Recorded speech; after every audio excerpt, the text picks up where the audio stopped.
ठीक है। तो आपको हमेशा क्वेश्चन मैकेनिज्म से करना है, ना कि डायरेक्ट। ठीक है। देखो यार, तुम ना एक स्पेसिफिक एग्जाम की तैयारी कर रहे हो, कोई रिसर्च नहीं कर रहे हो, ठीक है। तो रिसर्च करने मत बैठ जाना, जितना स्पेसिफिक आपका सिलेबस है उतना ही पढ़ा करो, ज़्यादा मत पढ़ा करो बिल्कुल भी। सो हेलो एवरीवन, पिछली वीडियो में हमने देख लिया था नेचर ऑफ CX बॉन्ड, ठीक है। और आज से हम स्टार्ट करने जा रहे हैं मेथड ऑफ प्रिपरेशन ऑफ हैलोअल्केन्स। तो यहाँ से इंपॉर्टेंट चीज़ें स्टार्ट होने जा रही है, ठीक है। तो यहाँ से अपने नोट्स अगर बनाना चाहते हो तो बना लेना, नहीं तो मैं नोट्स कुछ दिनों में बस आपके साथ शेयर करने वाला हूँ, ठीक है। तो यहाँ से इंपॉर्टेंट चीज़ें शुरू हो गई है। यहाँ से हम देखेंगे मेथड ऑफ प्रिपरेशन ऑफ हैलोअल्केन्स की, हैलोअल्केन की प्रिपरेशन कैसे होती है। तो आज हमारा पहला मेथड रहने वाला है method of preparation of haloalkanes from alcohols, ठीक है। तो यहाँ से एग्जाम में क्वेश्चन आना ही आना है और यहाँ पे बहुत सारी इंपॉर्टेंट चीज़ें आपको इस लेक्चर के दौरान पता चलने वाली है, ठीक है। तो चलिए स्टार्ट करते हैं। तो देखिए, प्रिपरेशन ऑफ हैलोअल्केन्स, प्रिपरेशन ऑफ हैलोअल्केन्स, ठीक है। तो हम किससे देखेंगे आज? फ्रॉम अल्कोहल्स, अल्कोहल से। अल्कोहल्स के अंदर टोटल 4 रिएक्शन है, 4 रिएक्शन है अल्कोहल्स के द्वारा हम 4 तरीके से बना सकते हैं, जिसमें पहला तरीका हम पढ़ने वाले हैं आज, reaction with HX in the presence of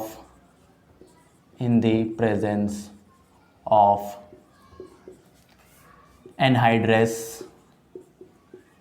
ZnCl2, ठीक है। where X is क्लोरीन, ठीक है। अभी जो पहला मेथड पढ़ाने वाला हूँ वो आपका एल्काइल क्लोराइड के लिए होगा, ठीक है। एल्काइल क्लोराइड के लिए बेसिकली होगा। उसके बाद मैं आपको सिखाऊंगा एल्काइल ब्रोमाइड कैसे बनाना है, एल्काइल आयोडाइड कैसे बनाना है। तो ये वाला मेथड एल्काइल क्लोराइड के लिए होने वाला है, ठीक है। तो यहाँ पे आपको X की जगह क्लोरीन लेना है, ठीक है। तो पहला हमारी रिएक्शन क्या है? Reaction with HX in the presence of anhydrous ZnCl2, या इसको आप हैलोजन एसिड से बोल सकते हो। यहाँ पे क्या इसको हम बोल सकते हैं? हैलोजन एसिड ऑल्सो, ठीक। मतलब हम यहाँ पे क्या करेंगे? अल्कोहल की रिएक्शंस हैलोजन एसिड्स के साथ करने वाले हैं in the presence of anhydrous ZnCl2। तो हमें मिलेगा हैलोअल्केन्स मिलेंगे पहली बात तो, ठीक है। तो स्टार्ट करें। सबसे पहले आपका अल्कोहल HCl और यहाँ पे लिख देते हैं एनहाइड्रस ZnCl2। इंपॉर्टेंट बात सुनो, जो कि अब बोर्ड्स में भी MCQ के क्वेश्चन आने लगे हैं, ठीक है। तो आपका कहीं से भी सवाल बन सकता है। यहाँ पे आपका Zn एक कैटलिस्ट की तरह काम कर रहा है। क्या? कैटलिस्ट की तरह यहाँ पे काम कर रहा है। और आगे आप पढ़ोगे लुकास टेस्ट, तो वहाँ पे ये ZnCl2 लुईस एसिड की तरह काम करेगा, लुईस एसिड की तरह as a catalyst, Lewis acid as a catalyst की तरह काम करेगा। तो वहाँ इसका वर्किंग पूछा जाता है। तो ये एक लुईस एसिड की तरह वहाँ पे काम करता है, ठीक है। तो HCl in the presence of anhydrous ZnCl2 की रिएक्शन करानी है अल्कोहल के साथ, ठीक है। तो इसको ब्रेक कर लो H+Cl- के अंदर, ओके। अब आप जानते हो न्यूक्लियोफाइल्स क्या होते हैं, न्यूक्लियोफाइल्स और इलेक्ट्रोफाइल्स क्या होते हैं। सबसे पहले देख लो, ऑक्सीजन पे हो गए लोन पेयर्स, ठीक है। तो जिन पे होते हैं लोन पेयर्स मतलब वो होते हैं न्यूक्लियोफाइल्स, ऐसा कह सकते हो, न्यूक्लियोफाइल्स, ठीक है। और आपका H+Cl में आपका H+ क्या है? H+ क्या है आपका? इलेक्ट्रोफाइल, ठीक है। मतलब इसको इलेक्ट्रॉन की ज़रूरत है, ठीक। तो ये ऑक्सीजन क्या करता है? इसको अपने लोन पेयर या इलेक्ट्रॉन्स इसको डोनेट करता है, ठीक है। तो आपकी स्टार्ट हो जाती है बॉन्डिंग, ठीक है। तो ये वाले इलेक्ट्रॉन्स इस हाइड्रोजन ले लिए और यहाँ पे बन गया OH2, और ऑक्सीजन ने अपने इलेक्ट्रॉन्स दिए हैं, इसलिए ऑक्सीजन के ऊपर आएगा पॉजिटिव, ठीक है। अब क्या आप देख रहे हो, ऑक्सीजन ऑलरेडी एक इलेक्ट्रोनेगेटिव एलिमेंट है और उसके ऊपर आपने पॉजिटिव चार्ज चढ़ा रखा है, मतलब ये हाईली अनस्टेबल कंपाउंड है। तो क्या करेगा भाई? OH2, H2O दिख रहा है, H2O ये काफ़ी अच्छा लिविंग ग्रुप होता है। H2O क्या करेगा? इन इलेक्ट्रॉन्स को लेकर, अपनी इन इलेक्ट्रॉन्स को लेके ये यहाँ से निकल जाएगा और -H2O, और आपको मिल जाएगा R+। मतलब इसने क्या किया है? इस ऑक्सीजन ने अपना इलेक्ट्रॉन ले लिया, इस बेचारे R का भी इलेक्ट्रॉन ले लिया और H2O के फॉर्म में बाहर निकल गया और इस पे चढ़ गया है R+। ये क्या देख रहे हो भैया? ये है आपका कार्बोकटायन। काफ़ी इंपॉर्टेंट चीज़ आ गई है यहाँ पे, कार्बोकटायन की फॉर्मेशन हो रही है। मतलब कार्बोकटायन क्या है इस रिएक्शन के दौरान? इंटरमीडिएट, ठीक है। तो ये क्या है आपका? इंटरमीडिएट। सवाल यहीं से आ सकता है MCQ के अंदर, जब आप अल्कोहल की reaction HCl in the presence of anhydride ZnCl2 के साथ कराते हैं तो बीच में इंटरमीडिएट क्या बनता है, तो इंटरमीडिएट आपका कार्बोकटायन है, और जहाँ बनेगा कार्बोकटायन तो वहाँ होती है रीअरेंजमेंट। अगर रीअरेंजमेंट हो रहा है काफ़ी, मतलब 3 डिग्री स्टेबल कार्बोकटायन की फॉर्मेशन हो रही है, तो वहाँ पे आप उसको रीअरेंजमेंट करा के 3 डिग्री कार्बोकटायन की फॉर्मेशन कराएंगे, ठीक है। तो यहाँ पे रीअरेंजमेंट भी होना पॉसिबल है, रीअरेंजमेंट ऑल्सो पॉसिबल। भैया हमें तो रीअरेंजमेंट आता ही नहीं है करना। क्या तुम्हें रीअरेंजमेंट करना नहीं आता? तुम्हें रीअरेंजमेंट करना नहीं आता? अबे क्या कर रहे हो, तुम्हें रीअरेंजमेंट करना नहीं आता? कोई बात नहीं, अभी सिखा देंगे रीअरेंजमेंट करना। ओके, तो यहाँ पे बात तुम्हें याद रखनी है, यहाँ पे होती है कार्बोकटायन की फॉर्मेशन, जो कि आपका एक इंटरमीडिएट है। उसके बाद क्या देख रहे हो भाई, R+ इलेक्ट्रोफाइल हो गया ना, इलेक्ट्रॉनिक कमी है भैया, कौन देगा? Cl-, आ जाओ भाई, Cl- अटैक करा दो। Cl- अटैक हो गया, यहाँ पे बन गया RCl, ठीक है। तो आपकी फॉर्मेशन हो गई एल्काइल क्लोराइड की, ठीक है। तो ये इसका मैकेनिज्म भी कह सकते हो, ठीक है। तो इसी तरीके से करते हुए चलना। अगर जो क्वेश्चन डायरेक्ट हो सकता है डायरेक्ट कर लेना, अगर डायरेक्ट नहीं हो तो आपको इसी तरीके से करना है सारे क्वेश्चंस को, ठीक है। अब भैया रीअरेंजमेंट कैसे होता है ये सिखा दो, फिर उसके बाद एक क्वेश्चन के दौरान इस पूरे चीज़ को समझा दो, ठीक है। तो मैं आपको समझा देता हूँ कि आपको रीअरेंजमेंट किस तरीके से करना है, ठीक है। तो आप क्या करेंगे, जब तक इसको नोट कर लोगे 1 2 3, मैं इसको मिटाने जा रहा हूँ।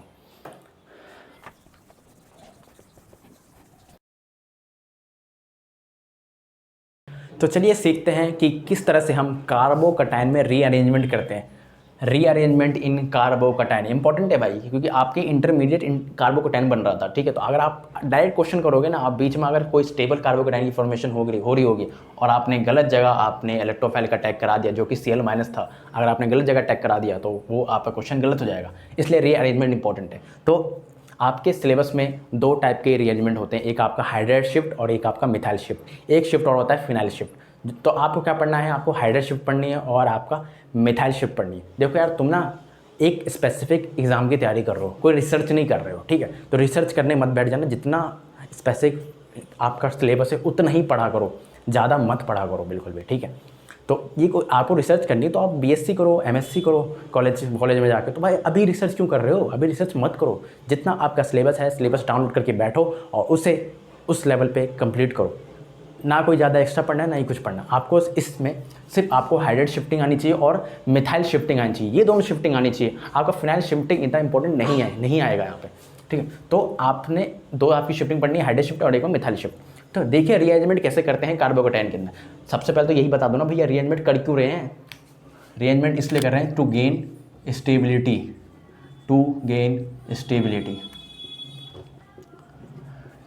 To gain stability. अब आपने पढ़ा होगा भैया, क्लास 11 में पढ़ा होगा आपने कि भैया कार्बोकटायन की स्टेबिलिटी कैसे चेक करते हैं, बता दो जरा, दोबारा याद करा दो, हमें तो भूल गए, 11th क्लास का सारी चीज़ें भूल गए। अरे भाई क्या कर रहे हो यार, 11th की चीज़ें भूल गए, अभी तो 11th पास करके आए हो।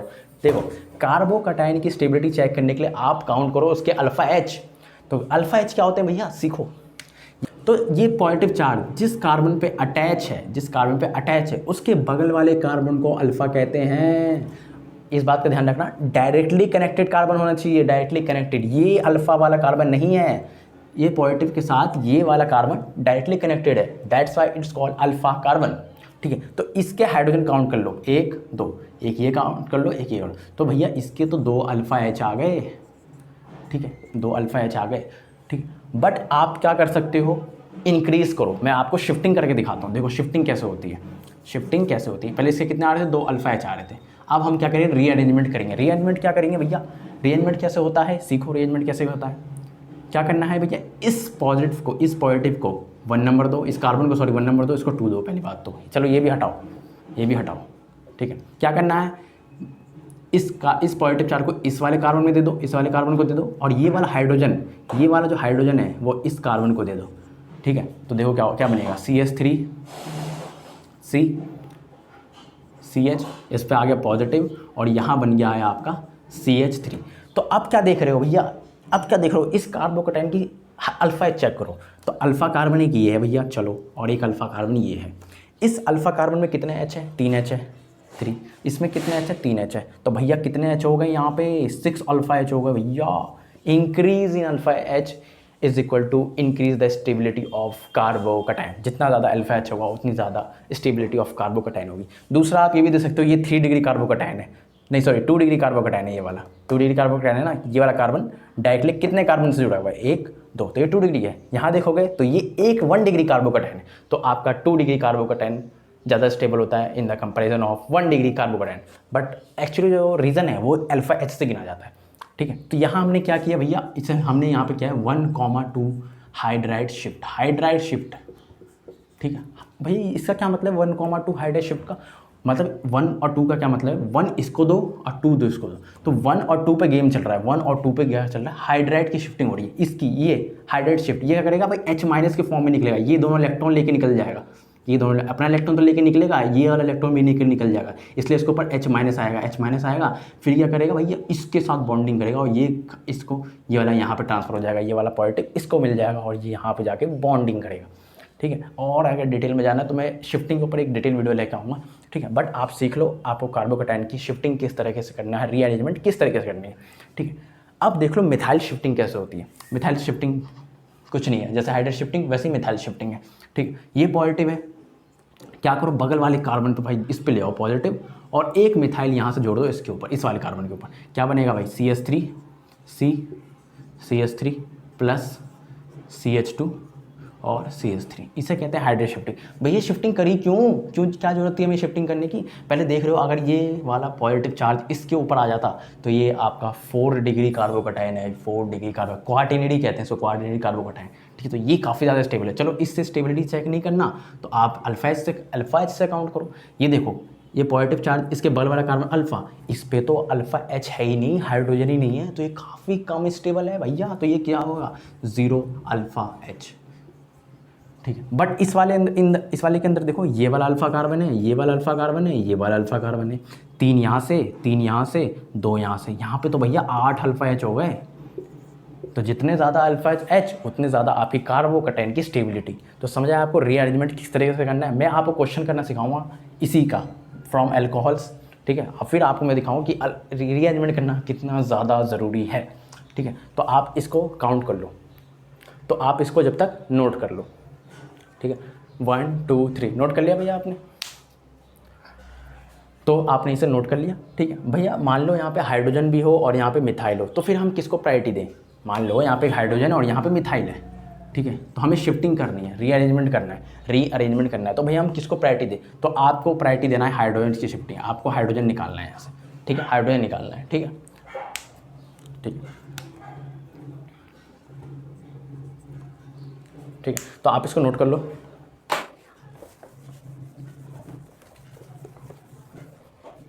तो हम इसका एक क्वेश्चन देखते हैं जिसमें आपको एक कंपाउंड दे रखा है, उसकी रिएक्शन आपको HCl के साथ करना है in the presence of anhydride ZnCl2, ठीक है।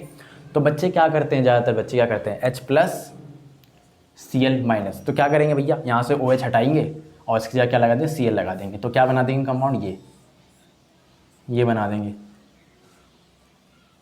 जो कि आपका गलत है। क्योंकि अगर मैं अभी भी बताऊँ क्या, मैं अपना ऑफलाइन कोचिंग में ये वाला चैप्टर पढ़ा रहा हूँ, ठीक है। तो मैंने एक क्वेश्चन दिया, बच्चे क्या करते हैं भाई मैकेनिज्म पे ध्यान नहीं देते, डिटेल में चीज़ें पढ़ते नहीं हैं और ये वाली चीज़ ऐसे करके आ जाते हैं एग्जाम के अंदर, जो कि काफ़ी ज़्यादा रॉन्ग है आपको भाई।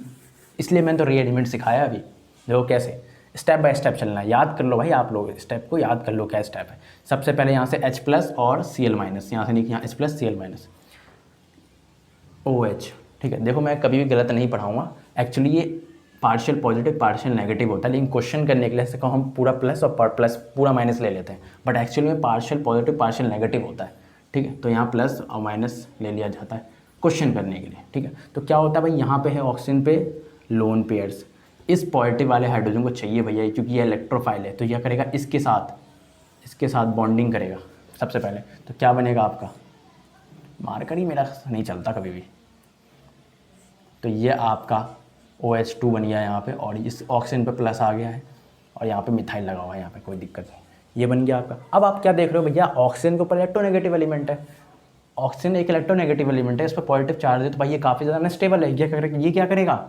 H2O, यहाँ पे एक लिविंग ग्रुप है, अच्छा लिविंग ग्रुप, क्या करेगा अपने बॉन्ड के इलेक्ट्रॉन लेके निकल जाएगा, यहाँ से लेके निकल जा भाई, निकल गया माइनस H2O, क्या बनाया अब आपका, यहाँ पे आपका पॉजिटिव आ गया, यहाँ मिथाइल। अब बच्चे क्या गलती करते हैं, बच्चों ने यहीं पे देखा, यहीं पे गलती की थी। स्टेप में क्या करते हैं, Cl को यहाँ पर अटैक करा देते हैं, यहाँ पे अटैक कर देते हैं। बट ये देख सकते हो आप इसके अल्फ़ा H गिनोगे, इसके अल्फ़ा H गिनोगे तो ये एक अल्फ़ा कार्बन ये रहा एक, और एक अल्फ़ा कार्बन यहाँ पे, यहाँ से 3 अल्फ़ा H मिलेंगे और यहाँ से 1 अल्फ़ा H मिलेगा, ठीक है। तो इसके 4 अल्फ़ा H है, 4 अल्फ़ा H है, ठीक है, 4 अल्फ़ा H है। बट आप ये भी देख सकते हो ये 2 डिग्री कार्बोकैटायन है, लेकिन अगर यही पॉजिटिव चार्ज यहाँ पे होता है इसके पास, तो भैया ये तो 3 डिग्री कार्बोकैटायन रहता है। एक कार्बन ये रहा, एक कार्बन ये रहा और एक कार्बन ये रहा, तो ये तो 3 डिग्री कार्बोकैटायन रहता। भाई इंतजार किसका कर रहे हो, करो ना 3 डिग्री कार्बोकैटायन बनाओ ना, इसको रीअरेंजमेंट करो ना, क्या देख रहे हो। तो हम इसका क्या करेंगे, रीअरेंजमेंट करेंगे। क्या करेंगे, रीअरेंजमेंट। तो यहाँ पे एक हाइड्रोजन है, भैया आप बताओ मेरे को, हाइड्रोजन भी है मिथाइल में, मैं शिफ्टिंग किस करूँ, हाइड्रेट शिफ्ट करूँ या मिथाइल शिफ्टिंग करूँ। भैया आपको प्रायोरिटी में बने पहले ही बता दी है, हाइड्रेट शिफ्टिंग की प्रायोरिटी पहले है, ठीक है। तो आपको हाइड्राइड की शिफ्टिंग करनी है। तो क्या करना है, इस पॉजिटिव को इस कार्बन पे ले आओ और इस हाइड्रोजन को इस कार्बन को दे दो, बना दो जल्दी से।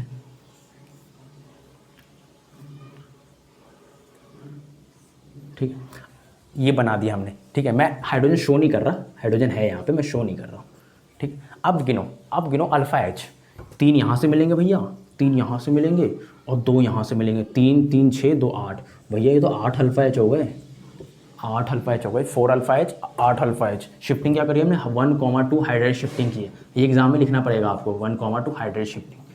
तो हमने 1,2 हाइड्रेट शिफ्टिंग करके 8 अल्फ़ा H वाला कार्बोकैटायन बना लिया, जो कि काफ़ी स्टेबल है, ठीक है, काफ़ी स्टेबल है। अब क्या करोगे भाई, अब क्या करोगे, सिंपल, आप क्या करो, न्यूक्लियोफाइल जो है आपका Cl-, इसको अटैक करा दो यहाँ पे, ठीक है, यहाँ पे सिंपल अटैक करा दो। इससे ज़्यादा स्टेबल नहीं बनेगा ना कोई भी कार्बोकैटायन, यही सबसे स्टेबल कार्बोकैटायन है, ऊपर 3 डिग्री कार्बोकैटायन है, तो इससे ज़्यादा स्टेबल नहीं बनेगा, यही एक स्टेबल बनेगा। तो आप यहाँ पर सिंपल यहाँ पे अटैक करा दो किसका, Cl का, ठीक है, जो कि ये आपका कंपाउंड बन गया।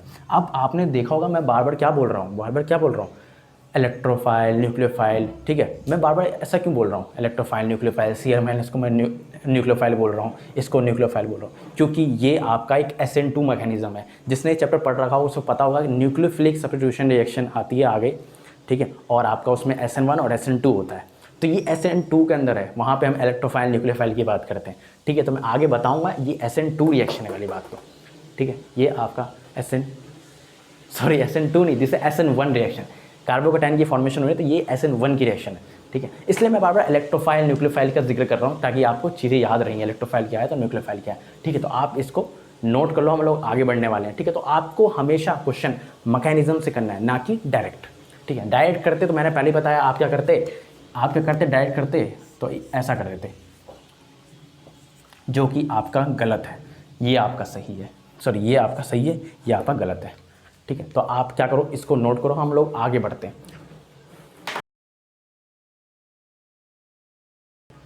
ठीक है, तो आपने भैया ये बताया कि इस वाली रिएक्शन से हम एल्काइल क्लोराइड की फॉर्मेशन कर सकते हैं, तो क्या भैया हम एल्काइल ब्रोमाइड की फॉर्मेशन भी कर सकते हैं, या एल्काइल आयोडाइड की फॉर्मेशन कर सकते हैं, या आपका सबसे बेकार एल्काइल फ्लोराइड की प्रिपरेशन कर सकते हैं, नहीं कर सकते। तो इसका आंसर है नहीं, आप डायरेक्टली एल्काइल ब्रोमाइड और एल्काइल आयोडाइड की फॉर्मेशन नहीं कर सकते। और एल्काइल फ्लोराइड तो छोड़ ही दो, उसकी तो अलग से बनाई गई है पूरी तरीके से, एल्काइल फ्लोराइड तो बिल्कुल ही बात मत करना यहाँ पे। तो एल्काइल ब्रोमाइड और एल्काइल आयोडाइड इस रिएक्शन से प्रिपेयर कर सकते हैं, बट उसके लिए थोड़ी सी कंडीशन है, कुछ अलग चीज़ें आपको यहाँ पे लेनी पड़ेगी, ठीक है। तो मैं वही चीज़ यहाँ पे सिखाने वाला हूँ, और यहाँ से एक काफ़ी इंपॉर्टेंट क्वेश्चन जनरेट होगा, यहाँ से एक काफ़ी ज़्यादा इंपॉर्टेंट क्वेश्चन जनरेट होगा, जो कि आपका गिव रीज़न के अंदर पूछा जाता है 3 मार्क्स के क्वेश्चन के अंदर, ठीक है। तो इसके लिए बने रहना, मैं बताने जा रहा हूँ, स्टार्ट करते हैं, ठीक है। अब भैया मुझे चाहिए ब्रोमो एल्केन्स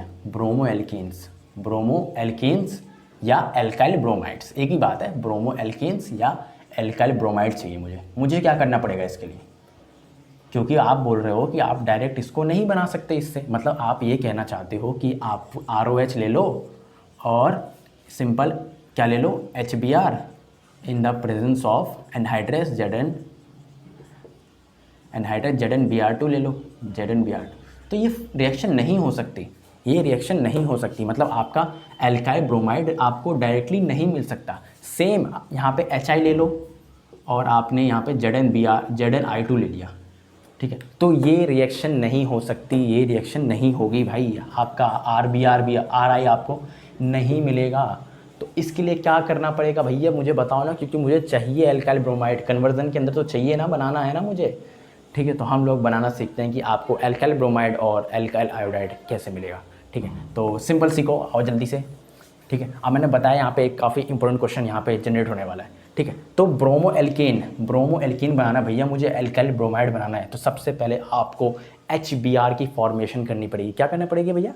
HBr की फॉर्मेशन करनी पड़ेगी। भैया HBr की फॉर्मेशन कैसे करूँगा मैं? सबसे पहले मैं लूँगा NaBr। अच्छा ठीक है भैया, NaBr ले लिया। फिर उसकी रिएक्शन करा दो भैया कॉन्सनट्रेटेड H2SO4 के साथ। अच्छा ठीक, तो NaBr की रिएक्शन कराओ कॉन्सनट्रेटेड H2SO4 के साथ, तो आपको मिलेगा, क्या मिलेगा? NaHSO4 plus HBr। ठीक है, फर्दर आप क्या करोगे, इस HBr की रिएक्शन क्या करोगे, अब अल्कोहल से करा दोगे, अल्कोहल से करा दोगे HBr। ठीक है, इन द प्रेजेंस वही एनहाइड्रस Zn वगैरह। ठीक है, एनहाइड्रस ZnBr2। ठीक है वही। तो भैया सिंपल, अब आपको RBr की फॉर्मेशन, आपको RBr यहाँ पे मिल जाएगा। ठीक है, तो इस रिएक्शन को याद रखना कि डायरेक्टली आपको एल्काइल ब्रोमाइड नहीं मिलेगा। सबसे पहले ये वाला काम आपको करना पड़ेगा, NaBr लेना पड़ेगा या KBr लेना पड़ेगा, उसकी रिएक्शन आपको कॉन्सनट्रेटेड H2SO4 के साथ करवानी पड़ेगी, देन आपको मिलेगा HBr। फिर इस HBr की रिएक्शन आप अल्कोहल के साथ कराओगे, तब जाके आपको एल्काइल ब्रोमाइड मिलेगा। ठीक है भैया, मुझे एल्काइल ब्रोमाइड मिल गया।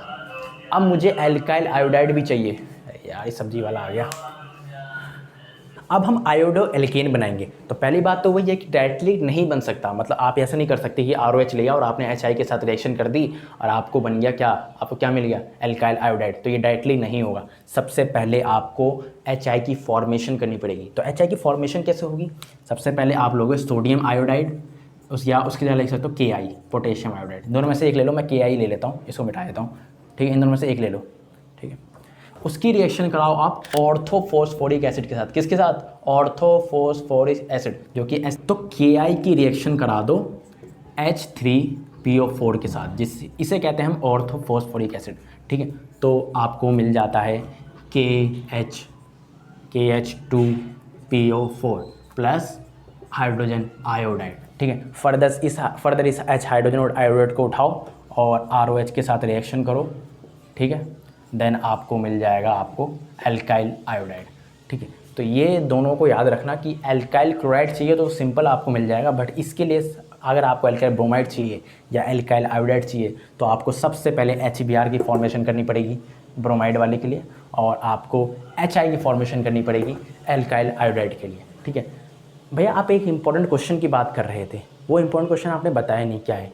देखो मैं बताता हूँ, अक्सर जो भी मैं इंपॉर्टेंट क्वेश्चन की बात करता हूँ वो एग्ज़ाम में आया होता है। ठीक है, तो मैं यहाँ पे एक इंपॉर्टेंट क्वेश्चन बताने जा रहा हूँ, सुनो।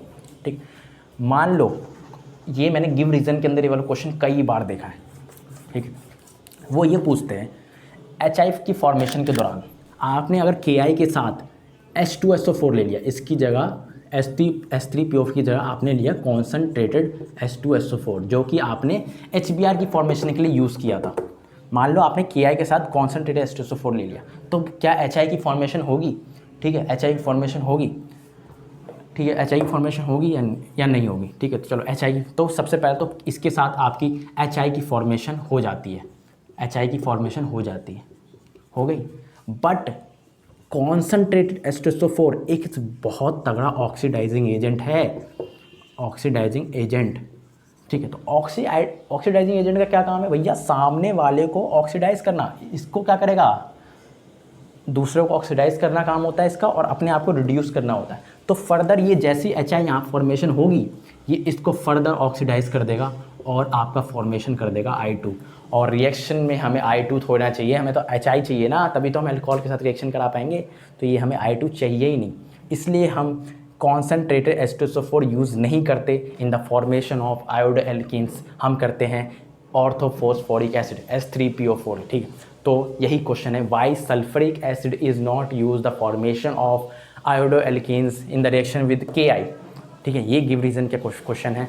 ठीक है, तो मैंने आपको बताया क्योंकि ये कॉन्सनट्रेटेड H2SO4 एक अच्छा ऑक्सीडाइजिंग एजेंट है। पहले तो ये फॉर्मेशन कर देता है HI की, बट ये रिएक्शन आगे रुकेगी नहीं। HI क्या करेगा? HI फर्दर ऑक्सीडाइज हो जाएगा I2 के अंदर।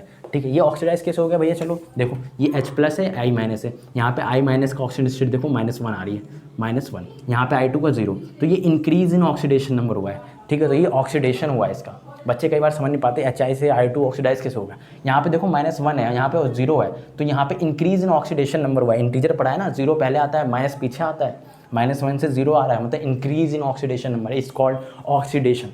तो HI की फॉर्मेशन तो हो जाती है, बट फर्दर ये रिएक्शन रुकती नहीं है, HI का ऑक्सीडाइज हो जाता है और ये I2 बन जाता है। इसलिए हम कॉन्सेंट्रेटेड H2SO4 यूज़ नहीं करते in the preparation of iodo alkanes. उसकी जगह हम क्या यूज़ करते हैं, H3PO4, ठीक है। तो यही इंपॉर्टेंट क्वेश्चन था। बाकी इसको एकदम स्टेटमेंट में चाहिए ना तो मेरे नोट्स के अंदर है, बस थोड़ा सा और टाइम दो, नोट्स आने वाले हैं, बेहतरीन नोट्स होंगे यार।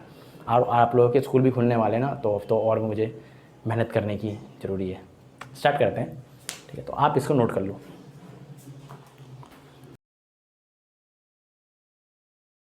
तो अब रिएक्टिविटी ऑर्डर की बात कर लेते हैं कि भैया कौन जल्दी रिएक्शन करेगा, HBr करेगा, या HCl करेगा, HI करेगा। अगर हमें रिएक्टिविटी का ऑर्डर पूछ लिया तो हम क्या लगाएंगे, तो वही हम चेक कर रहे हैं, reactivity of halogen acids. Halogen acids का मतलब है HX, मैंने पहले ही बताया था आपको, HX को ही हेलोजन एसिड्स कहते हैं, ठीक। देखो तो सबसे जो फास्टली रिएक्शन प्रोसीड करेगा वो करेगा HI, फिर उसके बाद HBr, फिर HCl। तो रिएक्टिविटी ऑर्डर के हिसाब से लगा तो HI सबसे ज़्यादा आपका फास्ट रिएक्शन करेगा। क्यों भैया, क्यों क्यों क्यों क्यों? आपको ये पता है कि आप टॉप टू बॉटम जाते हो तो साइज़ बढ़ता है, fluorine, chlorine, bromine, iodine, size बढ़ रहा है। देखो हाइड्रोजन तो सेम है ना, सब में हाइड्रोजन सेम है, चलो इसको तो हटा ही दो, हाइड्रोजन तो सेम है, हाइड्रोजन सेम है, लेकिन टॉप टू बॉटम साइज़ बढ़ेगा, मतलब कि बॉन्ड लेंथ बढ़ेगी। मतलब हाइड्रोजन ये रहा, हाइड्रोजन ये रहा, हाइड्रोजन ये रहा, मान लो ये क्लोरीन है, लेकिन ब्रोमीन इससे तो बड़ा होगा और आयोडीन तो इससे बड़ा होगा, तो आपका ये बढ़ रहा है। देखो रेट बॉन्ड लेंथ बढ़ रही है, बॉन्ड लेंथ, इसकी बॉन्ड लेंथ छोटी है, इसकी बॉन्ड लेंथ छोटी है, इसकी बड़ी है, फिर इसकी सबसे बड़ी है, ठीक है। तो आपका बॉन्ड लेंथ बढ़ रही है, मतलब HI का बॉन्ड सबसे बड़ा बॉन्ड है, ठीक है। अब जितना ज़्यादा बड़ा बॉन्ड होता है उतनी उसकी कम बॉन्ड एनर्जी होती है, मतलब इसको आसानी से तोड़ा जा सकता है, इसको आसानी से तोड़ा जा सकता है। और हमें यही तो चाहिए कि जितना जल्दी H+ रिलीज़ हो जाए, H+ चाहिए ना हमें, H+ रिलीज़ हो जाए ताकि ये फर्दर ऑक्सीजन के साथ रिएक्शन कर सके। तो जितना जल्दी H+ रिलीज हो जाए उतनी फास्ट रिएक्शन होगी। मतलब यहाँ पे तुम्हारा वीक बॉन्ड स्ट्रेंथ है, इस HI का weak bond strength. Weak bond strength क्यों वीक बॉन्ड स्ट्रेंथ, बताया आपको, क्योंकि इसकी बॉन्ड लेंथ इंक्रीज हुई है, बॉन्ड एनर्जी सबसे कम है, बॉन्ड एनर्जी सबसे कम है, तोड़ना बहुत आसान है, जितना जल्दी टूट जाएगा उतनी जल्दी H+ रिलीज़ हो जाएगा और ये फर्दर आगे जाके अल्कोहल में जाके रिएक्शन कर लेगा और ये काम फास्ट हो जाएगा। मैंने आपको बता दिया, इसकी हेल्प से बता दिया आपको, ठीक है, कि आप टॉप टू बॉटम जाते हो तो बॉन्ड लेंथ इंक्रीज़ होती है, सबसे बड़ा बॉन्ड जो है वो इसका है, मतलब इसकी बॉन्ड एनर्जी सबसे कम होगी, इसको तोड़ना बहुत आसान है ताकि H+ निकल जाएगा और फर्दर रिएक्शन फास्ट हो जाएगी। तो वीक बॉन्ड स्ट्रेंथ। अब रिएक्टिविटी ऑफ अल्कोहल की तो बात कर लो भैया, कौन सा अल्कोहल फास्ट रिएक्शन करेगा, तो सबसे फास्ट आपका 3 डिग्री अल्कोहल करेगा, ओके, फिर 2 डिग्री अल्कोहल, ओके, फिर 1 डिग्री अल्कोहल। भैया ऐसा क्यों बता दो, ऐसा क्यों? तो भाई सिंपल देखो ना, तुम लोग क्या कर रहे थे बताओ, CH3 CH2 OH, CH3 CH2 OH ये कर रहे थे ना तुम। देखो ये तुमने अल्कोहल ले लिया, ठीक है। आप क्या कर रहे थे भैया, HCl ले रहे थे, H+Cl-, ठीक है। तो देखो ये जो CH3 होता है ना, ये CH3 ये बताओ क्या है, आपने पढ़ा होगा, ये आपका +I इफेक्ट शो करता है, इलेक्ट्रॉन रिलीजिंग ग्रुप है, इलेक्ट्रॉन देने वाला ग्रुप है, electron releasing group, electron donating group. जितना ज़्यादा ये इलेक्ट्रॉन इसको देगा, मैंने नेचर ऑफ CX मोड में पढ़ाया था, इसकी पोलैरिटी पढ़ाया था मैंने, ये इलेक्ट्रोनेगेटिव है, ये इलेक्ट्रो पॉजिटिव है। जितना ज़्यादा ये इलेक्ट्रॉन इसको देगा उतनी आसानी से ये वाला बॉन्ड यहाँ से ये वाला बॉन्ड टूटने की कोशिश करेगा, और हमें यही तो तोड़ना है। OH निकलता है ना, तुम्हें पता है ना, OH निकलता है, उसकी जगह Cl आता है, यही तो होता है रिएक्शन के अंदर। तो क्या करता है ये, अगर जितना ज़्यादा आप इलेक्ट्रॉन रिलीजिंग ग्रुप लगाओगे और CH3 ग्रुप लगाओगे और CH3 ग्रुप लगाओगे, उतना ज़्यादा इस बॉन्ड की पोलैरिटी इंक्रीज़ होती है। क्या होती है, पोलैरिटी इंक्रीज़ होती है। पोलैरिटी इंक्रीज़ होगी तो ये बॉन्ड जल्दी टूटने की कोशिश करेगा, जितना जल्दी टूटेगा उतना जल्दी यहाँ से OH निकलेगा, OH निकलेगा, फिर ये Cl माइनस न्यूक्लियोफाइल तुम्हारा यहाँ पे आके अटैक कर देगा और यहाँ पे तुम्हारी फॉर्मेशन होगी। तो ये बता दो सिंपल, तुम्हें एग्जाम में अगर पूछे तो क्या लिखना है, electron releasing group, electron releasing group increase polarity between carbon oxygen bond.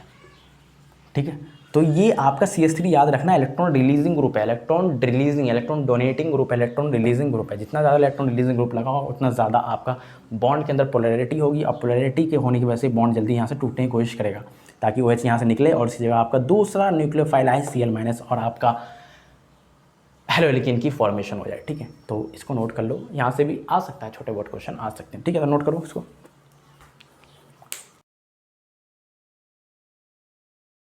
तो अब हम अपना नेक्स्ट टॉपिक देखते हैं जो कि है लुकास टेस्ट।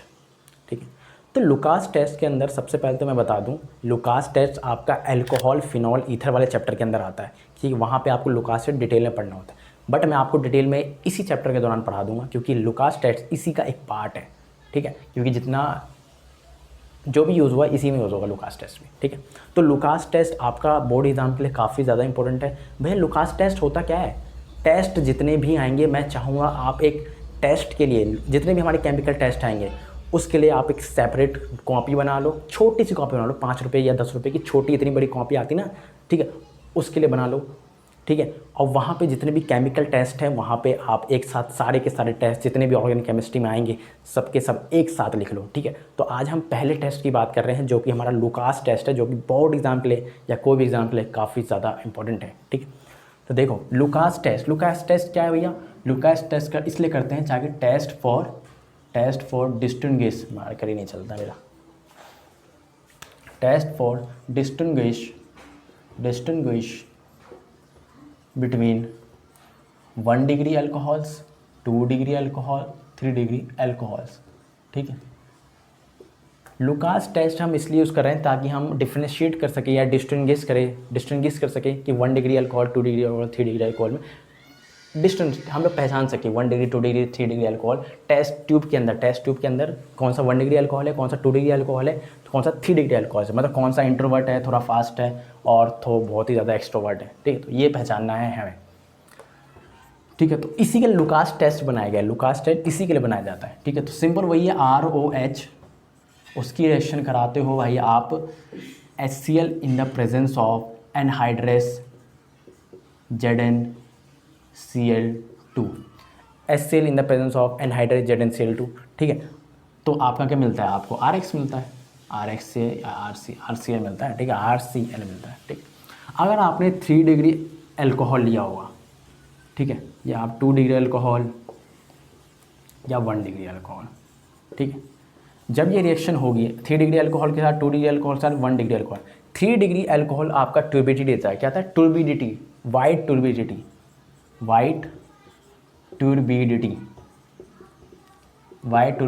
इमीडिएटली तुरंत, सेकंड्स में, इमीडिएटली।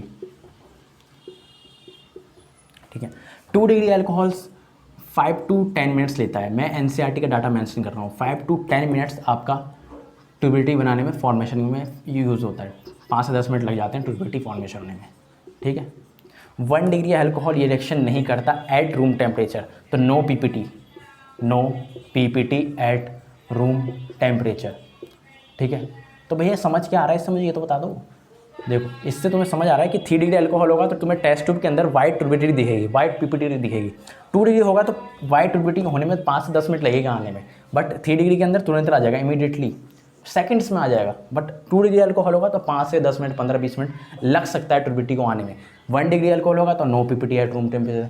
ठीक है, तो भैया क्वेश्चन कैसे आएगा, क्वेश्चन करना तो सिखा दो, क्वेश्चन करना किस तरह से है हमें। ठीक है, तो मैं आपको इस केमिकल टेस्ट के ऊपर एक क्वेश्चन करके दिखा रहा हूँ। ठीक है, 2 क्वेश्चन ले लेते हैं, 2 क्वेश्चन करके दिखा रहा हूँ। ठीक है, तो आप इस टेस्ट को जब तक नोट डाउन करो। ठीक है, मैं एक चीज़ और बता दूं, मान लो इसकी रिएक्शन R1 है, इसका रेट R1 है, इसका R2 है, इसका R3। तो फास्ट रेट किसका है, फास्ट रेट इसका है, R1 सबसे ज़्यादा, फिर R2, फिर सबसे कम R3। तो ये रेट है, रेट ऑफ रिएक्शन। ठीक है, rate of reaction chemical kinetics में पढ़ा होगा ना आपने। ठीक है, तो ये अगर रेट पूछे तो 3 डिग्री अल्कोहल सबसे फास्ट रिएक्शन देता है, फिर उससे कम 2 डिग्री, और ये तो बिल्कुल देता ही नहीं है 1 डिग्री वाला। ठीक है। तो आप इसको नोट करो, मैं 2 क्वेश्चन ले रहा हूँ, ठीक है। आपको मैं इसका यूज़ करना सिखाता हूँ, इस केमिकल टेस्ट के दौरान हम क्वेश्चंस को कैसे सॉल्व करेंगे, ठीक है। आप इसको नोट कर लो। तो लुकास टेस्ट पे क्वेश्चन देख लो कि लुकास टेस्ट पे क्वेश्चन कैसे आता है और आपको किस तरह से बोर्ड एग्जाम में लुकास टेस्ट पे क्वेश्चन को अटेम्प्ट करना है, ठीक है। तो एक क्वेश्चन दे रखा है, give a chemical test to distinguish between propane two ol and ethanol. इन दोनों में डिस्टिंग्विश करना है कोई केमिकल टेस्ट के दौरान, ठीक है। तो देखो मैं आपको स्टेप बाय स्टेप सिखाऊंगा कि आपको लिखना किस तरीके से है। सबको ही सवाल आता है, ठीक है, बट बच्चे एग्जाम में गलती कहाँ करते हैं, सिर्फ इसका रिजल्ट लिख के आ जाते हैं। इसका रिजल्ट लिख के आ जाते हैं, मतलब केमिकल टेस्ट में क्या ऑब्जर्व हो रहा है वो लिख के आ जाते हैं, वो लिख के आ जाते हैं, बट वो एक सही स्टेप नहीं है लिखने का। सबसे पहले आप क्या करोगे, इसका और इसका स्ट्रक्चर बनाओगे। प्रोपेन टूऑल बनाओ, प्रोपेन टूऑल,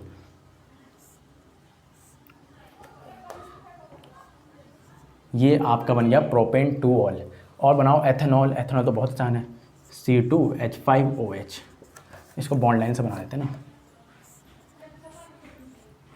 ठीक है। ये हो गया। अब क्या देख रहे हो भैया, ये आपका 3 डिग्री अल्कोहल है, 3 डिग्री अल्कोहल, और ये आपका 1 डिग्री अल्कोहल है, 1 डिग्री अल्कोहल। अब आप रिएक्शन करोगे, लुकास रिएजेंट यहाँ पे मेंशन करोगे। मैं स्टेप्स बता रहा हूँ कि आपको एग्जाम में लिखना किस तरह से आता, सबको ये लिखना नहीं आता बहुतों को। तो HCl प्लस एनहाइड्रस, पूरे मार्क्स चाहिए तो इस तरह से लिखना, ZnCl2, ठीक है।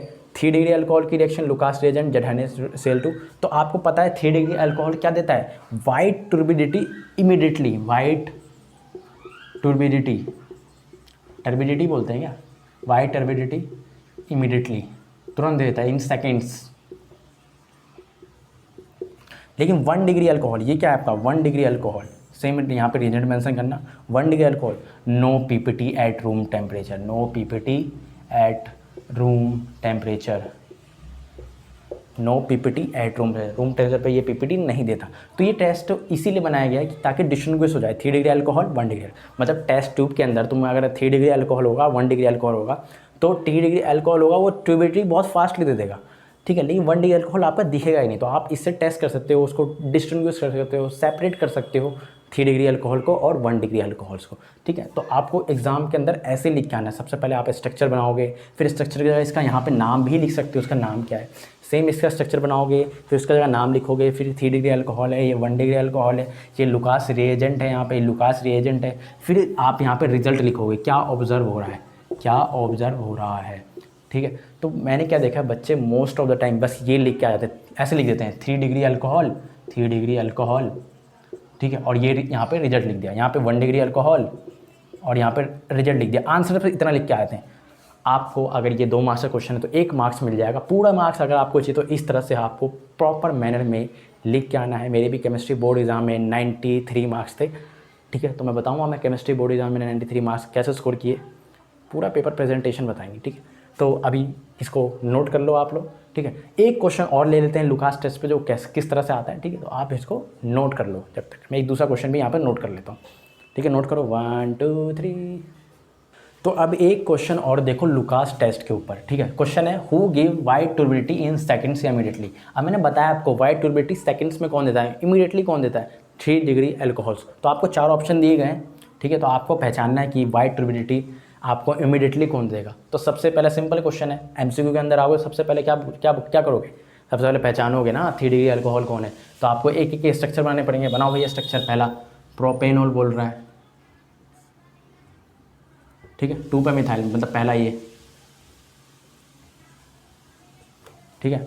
दूसरा 2 मिथाइल 2 ब्यूटेनॉल, 1 2 3 4, 1 2 3 4, 2 पे मिथाइल बोल रहा है और 2 पे ब्यूटेनॉल बोल रहा है, ठीक है।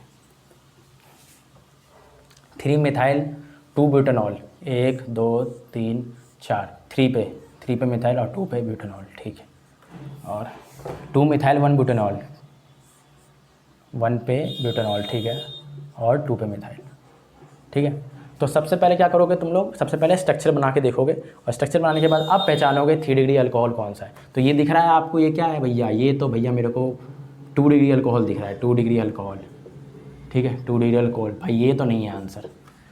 अल्कोहल पहचानना आता है ना, ये OH जिस कार्बन से लगा है वो कितने डायरेक्टली कार्बन से लगा है, तो ये 2 डिग्री अल्कोहल है, जो कि रिएक्शन नहीं देगा। ये वाला देखो, ये आपका क्या है, ये भी आपका 2 डिग्री अल्कोहल है, ये भी नहीं देगा।